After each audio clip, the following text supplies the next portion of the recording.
Thank you for taking the time to serve as judge for this Enactus competition.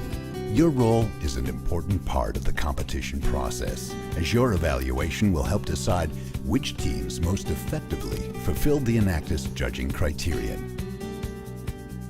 During this video, we'll review what you will see in the competition rooms and the criterion you'll use to judge the teams. We'll talk about the judging tools that have been designed to assist you in evaluating the teams, and we will review the decision-making and voting process. Throughout the video, we'll provide you with some general notes and thoughts to help you in your role as judge. Thank you. And now here is Desi. Thank you. Hi, let's get started. We'll begin with the presentation structure that you will see today. Ready? Each competition room is called a league. While you will only be judging the teams in your league, all the teams in every league are subject to the same format and the same rules. Each team has a maximum presentation time of 25 minutes, including an annual report, a live audiovisual presentation, and a question and answer period. Following the team's introduction by the league coordinator, they will have exactly 3 minutes to hand out their annual report and set up their audio and visual equipment. The team cannot begin their presentation before the 3 minutes has expired. This also gives time for you to read their annual report and get familiar with their projects. Following the setup time, the team has up to 17 minutes for their audio-visual presentation. Please know, teams are not required to use the full 17 minutes, and there's no penalty for finishing early. When the presentation has concluded, there will be a 5-minute question and answer period, and that's when you will have an opportunity to ask brief questions of the team. During the Q&A time, please refrain from making lengthy statements or sharing too many praises of the team. Time is limited, and other judges may have questions, so please, focus your remarks on asking concise or clarifying questions directly related to the team and its activities. Please know, in addition to their annual report, teams are invited to distribute a membership directory, also referred to as a team bio. However, they are not allowed to distribute any other materials to the judges. If a team chooses to display materials during their presentation, the judges are asked not to touch or keep the displayed materials. If you have questions about the presentation structure, please feel free to speak to the league coordinator or an Enactus staff member during the break.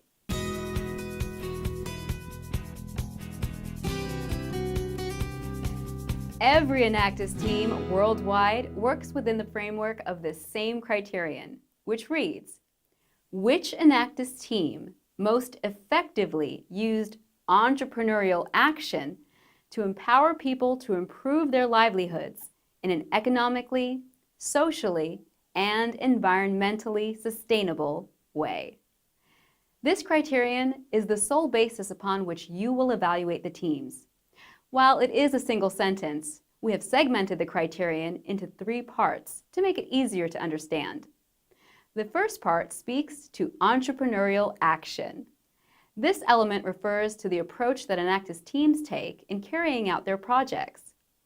Enactus defines entrepreneurial action as taking the opportunity to use sustainable business and sound economic practices to develop innovative business models based on risk, commitment, and a willingness to follow through. While there are many ways to address needs or problems, what distinguishes the Enactus approach is the belief that by applying sound business and economic concepts, we can create lasting solutions. It is important to note that entrepreneurial action does not mandate that a team launch a business or work solely with entrepreneurs. Using entrepreneurial action refers to the innovative or unique way in which the team addresses the need that they have identified for each of their projects. The second part of the criterion is empower people. Teams directly empower individuals when the project beneficiaries take the skills and knowledge they learn during the initial stages of the project and implement them in their lives. A collaborative approach is key when working with the target audiences to ensure long-term empowerment solutions. The third part of the criterion addresses improving livelihoods. While the first 2 parts of the criterion speak to the process that teams take in their projects, Improving livelihoods speaks to the outcomes. A livelihood is the means and activities involved in sustaining an individual's life. Livelihoods are fueled by what are known as livelihood assets. There are 5 categories of livelihood assets. Financial assets, the financial resources available to an individual, such as income from a job or access to financial services. Social assets, involving participation in networks, communities, and relationships. Natural assets, the natural resources available to an individual, such as air, water, or land. Physical assets, basic infrastructure and goods, such as shelter, transportation, water supply, sanitation, or energy. Human assets, the skills, knowledge, and ability to work needed to pursue desired outcomes. Livelihood strategies are the methods and processes used to transform those livelihood assets into outcomes. Successful Enactus projects investigate the livelihood assets and strategies currently being used by the target audience during the initial needs assessment. Teams should then work with the target audience to take an entrepreneurial approach to improve the current strategies or develop new sustainable strategies. Livelihood outcomes are the positive changes the project beneficiaries experience during or after participating in Enactus projects. Livelihood outcomes are not always income-based. Positive livelihood outcomes may be better health, less vulnerability, environmentally sustainable use of natural resources, or food security. In order to understand and evaluate the current livelihood assets, strategies, and desired outcomes, the team must conduct a needs assessment with the target audience before they begin the project. A needs assessment requires communication, understanding, and challenging long-standing assumptions about what outcomes people need. Teams should communicate to you what they learned from their needs assessment and how they took that information into account when designing the project. It is also the responsibility of the team to explain to you the tools they used to assess improved livelihoods for the target audience. During the needs assessment, teams should identify and benchmark the asset categories addressed by the project. This helps the team determine key output and outcome metrics for their projects. Teams may then use these asset categories and outcomes to tell the story of how they used entrepreneurial action to empower people. It is not mandated that every one of their projects address all of the asset categories. It is also not mandated that each team do projects to address each asset category individually. Instead, the categories are a means of looking holistically at the outcomes of the project. Definitions and a list of the livelihood assets can be found in your Judge Handbook. The final section of the judging criterion is economically, socially, and environmentally sustainable. This is in reference to the triple bottom line concept, also known as people, profit, and planet, and is meant to illustrate that for a project or initiative to be truly effective and sustainable, it must make sense economically as well as socially and environmentally. When presenting to you, the teams should show that they considered these 3 factors for each project and that no negative impact occurred in any of these areas. Before we review the judging tools, there are a few supporting thoughts that we want to provide you with that should assist you during the judging process. First, let's talk about evaluating the outcome of the team's projects. While some teams may present the results of pre- and post-tests or surveys from their projects, we are asking you to look for results beyond just outputs. If, for example, the results of a survey prove positive change in the target audience's knowledge or skill set, then the question you might ask is, what then? How did these people apply that knowledge to improve their livelihoods? And how was the team able to measure this effectively? The teams should demonstrate concrete outcomes and empowerment, not just outputs, were achieved by their target audience for each of their projects. With that understanding in place, there are a few additional points that are important for you as you make your analysis of the teams. Some teams will have projects with multiple phases that might even take place over multiple years. It is important that each team clearly communicate results from the current academic year, not just on ideas, plans, or previous results.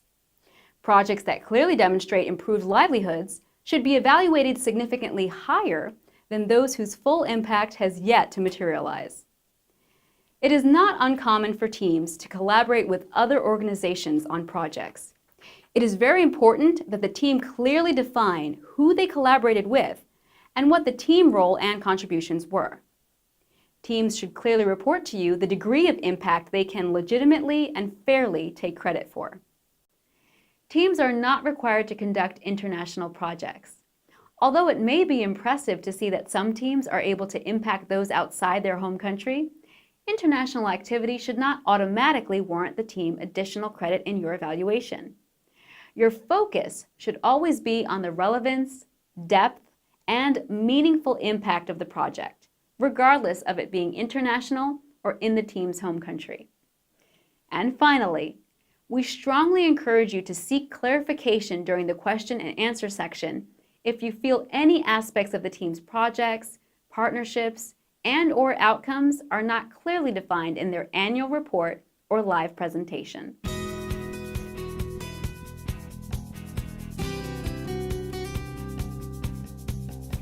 The Judge Handbook is designed to help you through the evaluation process of each team.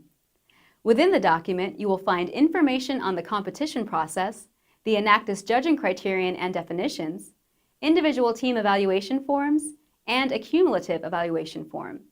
Let's focus in depth on the individual team evaluation and cumulative evaluation forms that you will use in your evaluation and scoring of the teams. The individual team evaluation form is separated into 3 sections: seeing opportunity, taking action, and enabling progress. For each section and the elements within them, the form provides a scale for you to evaluate the success of the team in achieving the particular item. For example, for the first section, seeing opportunity. Under this section, you will rate the team on their effectiveness in conducting a thorough needs assessment with the target audience. Using the scale of insufficient to excellent, you will evaluate how you felt the team addressed this through their annual report and/or live presentation. As you will see, the form provides you space to give the team valuable insights or suggestions related to their projects and activities. There is also an optional section where you may give constructive feedback on the team's ability to communicate results through their annual report and audiovisual presentation. We strongly encourage you to provide as much feedback as possible through these individual team evaluation forms. Okay, let's take a look at the cumulative evaluation form. Before the first team presents in your league, please take a few minutes to write in the names of each of the teams at the top of this form in the order that they will present. Also at the top of the form is an overall assessment legend, which you will use as a basis for final marks and rankings. After each team presents, you will look at what you recorded on the individual team evaluation form for each item and give the team an appropriate mark on the cumulative evaluation form. For example, for Team ABC, if your assessment of conducting a thorough needs assessment with a target audience was that the team did excellent, then you would enter an E in the relevant box for Team ABC. The cumulative evaluation form, which we just reviewed, will serve as your guide to ranking the teams at the conclusion of the competition day. After the final presentation, you'll finish completing the form and then use this information to give each team a ranking, with 1 being your first choice. It is essential that each team receive a different ranking as no ties are allowed. Once all judges have completed their cumulative evaluation forms and ranked the teams, your league coordinator or a member of the Enactus staff will guide you through the final stage of the voting process to pick an overall winner from your league. It is very important that judges, league coordinators, and Enactus staff members not engage in conversation about the results before or during the voting process. The ranking of teams is an individual decision made by each judge. Please note that the results from the league must remain confidential until they are announced at the awards ceremony.